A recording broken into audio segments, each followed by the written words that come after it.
बैठ जा बैठ जा। अच्छा चलो बेटे, सुपरफ्लुअस एक्सप्रेशन स्लैंग आज समझते हैं। ये सुने हो कि नहीं सुने हो? नहीं सुने हो? चलो कोई बात नहीं। Superfluous expressions and slang. अच्छा, सुपरफ्लुअस को पहले जानो। सुपरफ्लुअस का मतलब हिंदी में यदि जानोगे तो हिंदी का मतलब हुआ अनावश्यक, यानी one that is not required. बुद्धि खुल रहा है, यानी जिसकी आवश्यकता नहीं है। तो इसलिए यहाँ देखिएगा तो मैंने लिख दिया है एक्सीडिंग व्हाट इज सफिशिएंट और नेसेसरी, यानी जो आवश्यक है, जो पर्याप्त है पहले से, उससे बढ़ा हुआ। एक्सीड मीन्स बढ़ जाना, या इसको आप एक्स्ट्रा भी कह सकते हो या नॉट नीडेड भी कह सकते हो। तो नॉट नीडेड कहो, ज़्यादा बेहतर है, अंग्रेजी में ही कहो। नॉट नीडेड मीन्स जिसकी आवश्यकता नहीं है। Is that clear? तो कई बार क्या होता है, क्वेश्चन फंसाता है आपको, एक एग्जाम में दे देगा, किसी खास वर्ड्स तो रहेंगे ही, कुछ खास शब्दों के साथ कोई ऐसा वर्ड दे देगा जिसकी आवश्यकता ही नहीं है। Is that clear? आपको पकड़ना होगा, you will have to find it out. अब जैसे देखो, सुपरफ्लुअस के एग्जाम्पल में हम लोग लेते हैं, ऐसे दे दिया अब, for a long period of time. Generally सुने होंगे ऐसे दे देता है, for a long period of time, यानी लंबे समय तक। तो अब देखो, यह जो एक्सप्रेशन है for a long period of time, यह सुपरफ्लुअस हो गया। क्यों हो गया? क्योंकि पीरियड का जो अर्थ होता है वही अर्थ किसका होता है? टाइम का भी होता है। टाइम माने समय, पीरियड माने भी समय या अवधि। Is that clear? तो ये दोनों वर्ड सेम अर्थ रखते हैं, तो दोनों में से किसी एक का ही आप प्रयोग करोगे, आप दोनों का प्रयोग नहीं कर सकते। लेकिन जनरली लोग क्या कहते हैं, for a long period of time, उसमें जोड़ ही देंगे। Is that clear? तो यहां पर यदि हम पीरियड रखते हैं तो टाइम सुपरफ्लुअस हो गया, यदि टाइम रखते हैं तो पीरियड सुपरफ्लुअस हो गया। Is that clear? किसी एक को ही आप रख सकते हो, and that is why what will be the correct one? This one is incorrect. The correct one will be, आप ऐसे लिखो, फॉर ए लॉन्ग टाइम लिखो, सही है, या आप लिखो फॉर अ लॉन्ग पीरियड, या आपका सही। मेरी बात समझ में आ रही? दोनों रख दिया तो क्या हो गया? सुपरफ्लुअस। यानी यहां तक है तो ये ठीक है, अब इसको हमने जोड़ा तो यह क्या हो गया? सुपरफ्लुअस। क्यों? क्योंकि नॉट नीडेड, यानी इसकी आवश्यकता नहीं। यदि टाइम तक रखा तो ठीक है, अब इसमें आप पीरियड भी जोड़ दिया तो वह पीरियड क्या है? नॉट नीडेड, यानी उसकी आवश्यकता नहीं है। Got it? That is why. तो ऐसे ऐसे होता है। तो सुपरफ्लुअस क्या है, समझ गए? सुपरफ्लुअस मीन्स वह चीज जिसकी आवश्यकता नहीं है। इंपॉर्टेंट सेक्शन है, इंपॉर्टेंट चीज भी है, इस पर बहुत सारे कॉम्पिटिटिव क्वेश्चंस आप लोग बनाएंगे जी, बनवाऊंगा भी मैं। अब जैसे कभी कभी अब मान लीजिए डिनाई। डिनाई मीन्स क्या होता है? इनकार करना, इनकार कर देना। तो डिनाई, जब हम आप किसी चीज को इनकार कर देते हैं तो इनकार करने का क्या मतलब? आपने मना कर दिया। तो मना करने का मतलब आपने जो जवाब दिया वह यस में दिया कि नो में दिया? नो में दिया, तब तो आपने डिनाई किया ना, इनकार किया। तो डिनाई के साथ यदि हम नो या नोट लगा दें तब नहीं, गलत होगा। क्या होगा? वो जो एक्सप्रेशन बना वह कौन एक्सप्रेशन बना? सुपरफ्लुअस एक्सप्रेशन बन गया। Is that clear? बात समझ में आ रही? उसी तरह प्रोहिबिट है, फॉरबिड है, ये बहुत सारे चीज आपके लिए आएंगे जिसको मैं बताने वाला भी हूँ। बहुत सारा चीज है। अब कंक्लूजन है, तो कंक्लूजन मीन्स होता है अंतिम निष्कर्ष। तो उसमें अंतिम तो ऑलरेडी जुड़ा हुआ है, तो सुनिएगा, बहुत सारे लोगों के मुंह से सुनते होंगे फाइनल कंक्लूजन। तो कंक्लूजन का मतलब ही हो गया हम कि काफी सोच विचार के बाद किसी निष्कर्ष पर, निर्णय पर पहुंचे हैं। तो जब निर्णय पर हम पहुंच गए तो वो ऑलरेडी अंतिम है, आखिरी है। Is that clear? तो उसके साथ फाइनल जोड़ दिया तो क्या हो गया? सुपरफ्लुअस हो। अब आइए स्लैंग को समझते हैं कि स्लैंग क्या है। स्लैंग, स्लैंग कमाल का चीज है, सीखो, देखो कितना बढ़िया चीज है स्लैंग। इनफैक्ट अच्छा, हम लोग कभी कभी थोड़ा नाराज होते हैं, गुस्सा होते हैं किसी पर, तो कह देते हैं एकदम गंवार आदमी हो तुम, ऐसे कह देते हैं ना, हैं गंवार जैसा बात कर रहे हो। तो वही चीज समझिए कि स्लैंग हो गया। स्लैंग एक तरह का गाली भी है, अंडरस्टैंड, या वे शब्द, the words and phrases used by a particular group of people, understand, for a particular meaning is called slang. यानी खास प्रकार के लोगों के समूह द्वारा कुछ शब्दों का प्रयोग किया जाता है जिसकी which are not allowed in standard English, जो स्टैंडर्ड इंग्लिश में अलाउ जिसको नहीं किया गया है, वे शब्द वे लोग प्रयोग करते हैं, अंडरस्टैंड, और वही क्या हो गया? स्लैंग हो जाता है। अब जैसे देखिए स्लैंग के लिए, जैसे मान लीजिए मैंने कहा ना कि बोलचाल के भाषा में स्लैंग का पार्टिकुलर यूज, इनफैक्ट पार्टिकुलर क्या रे यूज लोग करते हैं स्पोकन इंग्लिश में, भाषा के तौर पर। तो भाषा में माना जाता है ना, कुछ भी थोड़ा इधर उधर बोल दिए तो कोई फर्क पड़ने वाला नहीं है। जैसे किसी को मूर्ख कहा तो मूर्ख तो वर्ड है, हम उसको कह दिया कि मूर्ख का क्या कहते हैं पहाड़ है, या कुछ और जोड़ दिया उसमें, तो मूर्ख तो ऑलरेडी है ही यार, उसमें कुछ और जोड़ने की क्या जरूरत है? Is that clear? तो अब जैसे देखो, आप लोग सुनते होंगे जनरली, मुझसे ही लोग ऐसे कहता है कभी कभी कि सर आप तो टीचिंग लाइन में हैं, बड़ी बढ़िया लाइन है यार। टीचिंग लाइन सुने हो कि नहीं सुने हो? सुने हो? श्योर? अच्छा, मेडिकल लाइन भी सुना होगा, सुने हो ना? तो फलना क्या करते हैं तुम, क्या करते हैं ये तुम मेडिकल लाइन में, सुने होंगे। तो अब यहां पर लाइन, लाइन तो आप समझ रहे हैं, लाइन खींच दिया मैंने, इसी लाइन में थोड़ी हूं मैं, हैं? तो लाइन में और पंक्ति भी वगैरह भी होता है। अब जैसे आप देखिए अभी यहां पर टीचिंग यानी पढ़ाना, ये है क्या? पहले ही बताइए। यह एक पेशा है, यानी यह एक प्रोफेशन है। मेडिकल क्या है बताइए?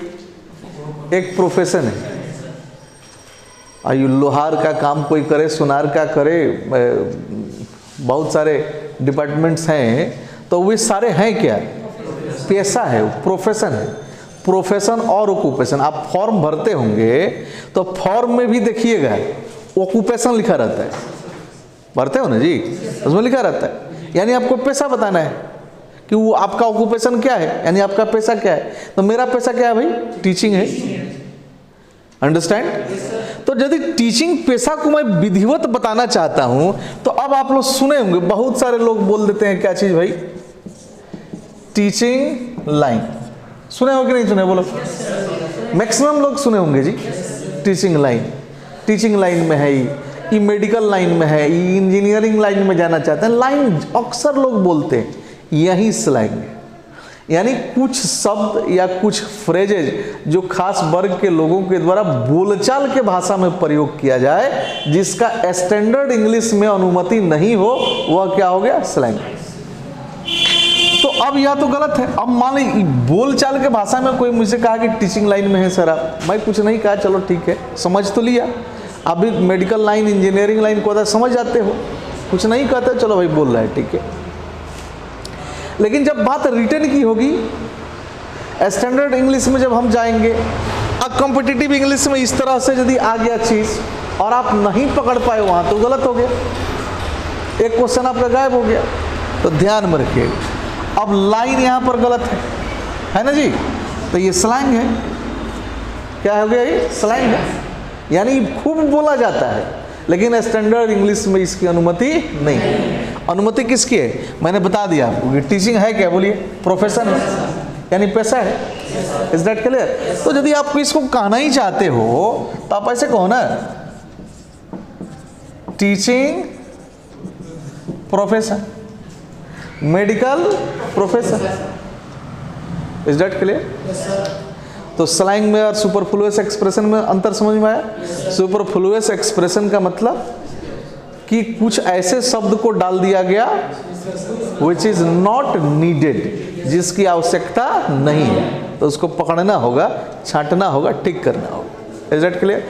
स्लैंग का मतलब बोली, एक तरह की यह बोली है जिसको थोड़ा गड़बड़ बोली मानते हैं, जो लोग बोलते हैं। अब जैसे अमेरिकन स्लैंग भी होता है, ब्रिटिश स्लैंग भी होता है, ऑस्ट्रेलियन स्लैंग भी होता है। तो घबराओगे नहीं तो बहुत सारा स्लैंग बता देंगे। अमेरिकन तो यार बू झाउंड वगैरह अजीब अजीब है, अब बड़ा आनंद आएगा उसको जाने में, या उसका एक लिस्ट है, मैं आप लोगों को दे दूंगा जी, ले लीजिएगा। तो बालक भगवानों, स्लैंग में भी, स्लैंग और सुपरफ्लुअस एक्सप्रेशन में अंतर समझ गए। अब आइए कुछ कुछ चीज़ों को देखते हैं। अब देखिए, शुरुआत करते हैं एकदम हल्के चीज़ों से, जो एकदम हल्का हो। अच्छा, मुझे आप लोग क्या कहिएगा? बोलिए,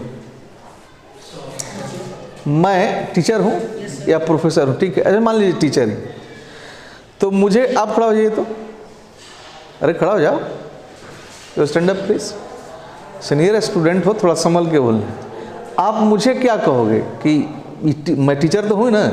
कौन सा टीचर हूँ बताओ तो? उस सब्जेक्ट तो जोड़ोगे ना? क्या कहोगे? बोलो, डेटे बोलो। फिजिक्स टीचर हूँ, क्या कहते हो? इंग्लिश टीचर कहते हो ना? बोलो, कहते हो कि नहीं कहते हो? इंग्लिश टीचर हैं वो। किसी को कहते हो हिंदी टीचर हैं, मैंने लैंग्वेज की मैं बात कर रहा हूँ। किसी को फ्रेंच टीचर, किसी को जर्मन टीचर, ऐसे कहते हो। तो मुझे बहुत सारे लोग क्या है, कोई पूछेगा तो आंसर क्या देगा? इंग्लिश टीचर है। सही है ना? अच्छा जी, अब देखो कमाल का बात है, बैठ जाओ। देखो कितना बढ़िया चीज़ है, ये सब जानकारी रखना पड़ता है, डेप्थ में जाना पड़ेगा, तब आप चीज़ों को सीखोगे। इंग्लिश टीचर लोग कहते हैं जनरली, जैसे मैंने कह दिया किसी का नाम लेकर, मान लीजिए जेठालाल का नाम ले लिया, Jethalal is an English teacher. अब कितने लोग इसको पकड़ेंगे कि यह गलत है? मैंने कह दिया कि यह गलत है, बहुत कम लोग हैं जो पकड़ पाते हैं कि गलत है। अंडरस्टैंड? आपको पकड़ना होगा, लेकिन इस पर क्वेश्चन है जी। अब भिन्न भिन्न तरह के क्वेश्चन पूछे गए हैं। देखिए, प्रीवियस लिखा problems based on superfluous expression and slang मैं बनवाऊंगा कल से, आज तो इंट्रोडक्शन है। अब देखो, Jethalal is an English teacher, देखने में तो एकदम सही है यार, नो प्रॉब्लम। लेकिन प्रॉब्लम है, and we have to understand the problem that is there in the sentence. और प्रॉब्लम क्या है कि इसका आप कहना क्या चाहते हो? इंग्लिश, एन इंग्लिश टीचर से आप कहना क्या चाहते हो? कि अंग्रेजी के शिक्षक हैं, यानी अंग्रेजी पढ़ाने वाले हैं, अंग्रेजी पढ़ाने वाले अंग्रेजी के शिक्षक। तो अब ध्यान रखिएगा यहाँ पर, English teacher, an English teacher का मतलब क्या हुआ, इसको समझिए। An English teacher means a teacher या a man who was born in England and teaches English। इसका मतलब ये हुआ, एन इंग्लिश टीचर का मतलब ये हुआ, कट रहा है क्या उधर?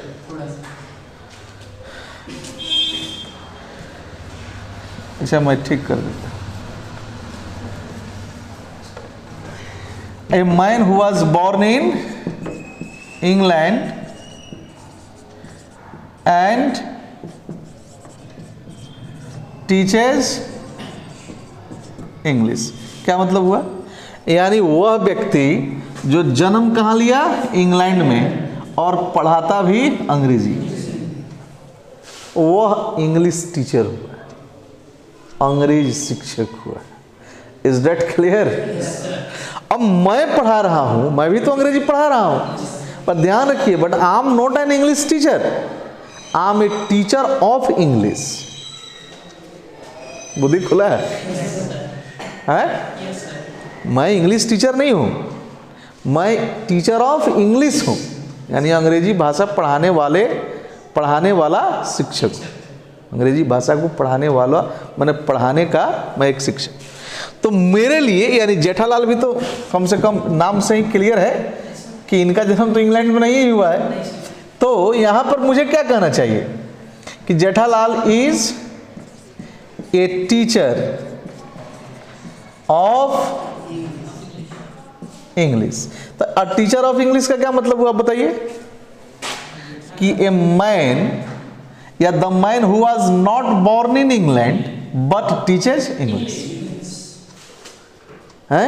मैं हिंदी में कह दूं तो ये टीचर यानी वह व्यक्ति जो इंग्लैंड में नहीं जन्मा, ठीक है ना, लेकिन या फिर भी अंग्रेजी पढ़ाता हो। तो मैं क्या हुआ बोलिए? यदि टीचर का हाल, दो आई am not a teacher in fact, उससे थोड़ा अप में है, लेकिन यदि कहना हो तो क्या कहिएगा? ए टीचर ऑफ इंग्लिश, ठीक है। अब वही कुछ जाना माना नाम जैसे सुने होंगे आप लोग, डैनियल डिफो, W.H. अडन, बहुत सारे लोग थे। अब उन लोगों को कहा जाए तो सीधा कहिए एन इंग्लिश टीचर। ठीक उसी तरह ध्यान रखिए, मैं यदि हिंदी पढ़ा रहा हूं तो आप मुझे बेफिक्र हिंदी टीचर कह दीजिए, नो प्रॉब्लम। क्यों? क्योंकि मेरा जन्म तो यही हुआ ना, और मेरी मातृभाषा है, मैं उसको पढ़ा रहा हूं, तो मैं हिंदी टीचर हूं। लेकिन अब ऑस्ट्रेलिया में एक जन्म लिया हुआ व्यक्ति, जैसे वहाँ भी तो भाषा, अन्य भाषा, बहुत सारी तरह की भाषाएं लोग सीखते रहते हैं, और वहाँ जन्म लिया हुआ व्यक्ति यदि हिंदी पढ़ा रहा है तो वह हिंदी टीचर नहीं है, he is a teacher of Hindi. उसी तरह यदि मैं नेपाली पढ़ा रहा हूँ तो I am not a Nepali teacher, a teacher of Nepali, that is a language, though it is something else that it denotes nationality also. Concept clear? Quite? कोई प्रॉब्लम? बुद्धि खुला है? ऐसी ऐसी चीजें होती हैं जी। उसी तरह बहुत लोगों को आप देखे होंगे कजिन, अब कजिन के साथ ब्रदर भी लगा देगा या सिस्टर भी लगा देगा, कहते ना कजिन ब्रदर है, चचेरा में मेरा फुफेरा भाई बहन जो होता है उसको कजिन कहते हैं, तो कहे कजिन ब्रदर है। भाई जब तुम कजिन कहीं रहे हो तो वो तो ऑलरेडी तुम्हारा चचेरा ममेरा फुफेरा के सेंस में ही है वो। Is that clear? तो उसके साथ ना आप ब्रदर जोड़ सकते हो और ना ही आप सिस्टर जोड़ सकते हो, क्योंकि अंग्रेजी में जब बोलोगे, आप जब अंग्रेजी में बोलोगे तो उसको यदि वह लड़का है, मेल फॉर्म में है, भाई है आपका, तो आप बोलोगे कि ही इज माई कजिन। अब ही जब लगा ही दिया तो ही का मतलब ही है कि पुरुष जाति का आप बोध करा रहे हो। मेरी बात समझ में आ रही? तो पुरुष जाति का जब बोध करा ही दिया ही से, बाय यूजिंग ही, तो फिर उसमें ब्रदर क्यों जोड़ोगे जी? सीधा बोलो he is my cousin, he is my cousin brother बोलते हो, गड़बड़ हो गया। यदि वह फीमेल फॉर्म में है, यदि आप बहन को बताना चाहते हो तो सी इज माई कजिन बोलो। तो सी का प्रयोग जब कर ही दिया तो स्त्री जाति का तो बोध ऑलरेडी हो गया, अगर नहीं हुआ? हो गया ना? तो फिर वहां सिस्टर बोलने की जरूरत क्या है कि नहीं है? तो कुछ कुछ बुद्धि खुला है, समझ में आई बात है? सुपरफ्लुअस एक्सप्रेशन क्या है, स्लैंग क्या है, अच्छे से समझे? सुपरफ्लुअस एक्सप्रेशन मीन्स अब ये सुपरफ्लुअस एक्सप्रेशन, जैसे कजिन के साथ ब्रदर या सिस्टर जोड़ना, यह सुपरफ्लुअस एक्सप्रेशन है। क्यों? क्योंकि इसको हम ही या सी से इंडिकेट करेंगे। Is that clear? तो ही या सी से इंडिकेट करा तो इसमें ब्रदर या सिस्टर जो मैंने जोड़ा हुआ एक्स्ट्रा जोड़ दिया, यानी इज नॉट नीडेड, इनकी आवश्यकता नहीं है, तो ये सुपरफ्लुअस एक्सप्रेशन हो। Is that clear? ये इंट्रोडक्शन था इसका। 3 इसमें क्लास लेंगे और कुछ तो अमेरिकन स्लैंग वगैरह लिख के रखे हैं, एक बार लिख दिए तो बैठे रहते हैं, खाली हैं तो कुछ कुछ लिखते रहते हैं। कभी कविता लिख दिया, कभी थोड़ा नोवेल वगैरह भी लिखने पर काम करते रहते हैं। तो ऐसे ही कुछ लिख दिया, बड़ा बढ़िया है, मैंने जो दिमाग में आया लिख दिया। अंडरस्टैंड? तो दिमाग में तो बहुत सारा चीज़ है यार, कभी कभी निकल जाता है बाहर, तो वो आप लोगों को दे देंगे। आज बेसिकली मुझे इंट्रोडक्शन देना था कि सुपरफ्लुअस एक्सप्रेशन और स्लैंग है क्या। आनंद प्राप्त हुआ जानने में क्या? कन्फर्म? पंडित जी लगता है नहीं समझे, समझ गए हैं? तो इसको लिख लीजिएगा, ठीक है? ठीक है, फिर कभी कभी मिलते रहते हैं जी। हरिओम। एक बार राधे राधे बोल दीजिए। चलिए ठीक।